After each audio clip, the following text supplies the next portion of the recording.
ఏది అయినా ట్రై చెయ్యి ఆచి చికెన్ మసాలా. ఆచి చికెన్ మసాలా. రజనీకాంత్ ఎన్ని సినిమాలు చేస్తున్నారు? ఎప్పుడు చూసినా ఏదో కొత్త సినిమా కమిట్ అయినట్లు వార్తలు వస్తూనే ఉన్నాయి. తాజాగా మరో సినిమా ఓపెన్ చేశారు ఈయన. అసలు సూపర్ స్టార్ ఖాతాలో ఎన్ని సినిమాలున్నాయి?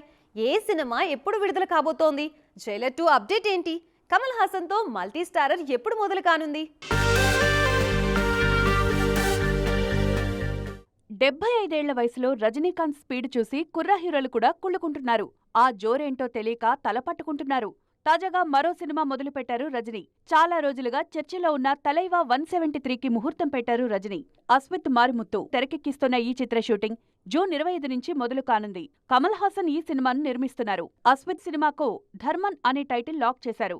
50 ఏళ్ల కెరీర్లో తొలిసారి డాక్టర్ పాత్రలో నటిస్తున్నారు రజనీ. అది కూడా సూపర్ ఎంటర్టైనింగ్ డాక్టర్ అంటున్నారు డైరెక్టర్ అస్మిత్ మారిముత్తు. ఇందులో ₹5 డాక్టర్గా రజనీ నటిస్తున్నారనే వార్తల్ని ఖండించారు అశ్విన్. అదేం లేదు, స్టైలిష్ డాక్టర్గా సూపర్ స్టార్ నటిస్తున్నట్లు తెలిపారు. ధర్మంతో పాటు మరో 2 సినిమాలు కూడా క్యూలో ఉన్నాయి. ఈ మధ్యే జైలర్ 2 షూట్ పూర్తి చేశారు రజనీ. ఇది త్వరలోనే విడుదల కానుంది. ఇక ధర్మన్ అయ్యాకే కమల్ హాసన్తో నెల్సన్ దర్శకత్వంలో మల్టీ స్టారర్ కు ముహూర్తం పెట్టనున్నారు సూపర్ స్టార్. ఈ 3 సినిమాలు ఏడాదిన్నర గ్యాప్లోనే రానున్నాయి. మొత్తానికి 75లో కూడా రజనీ 25 స్పీడ్ చూపిస్తున్నారు.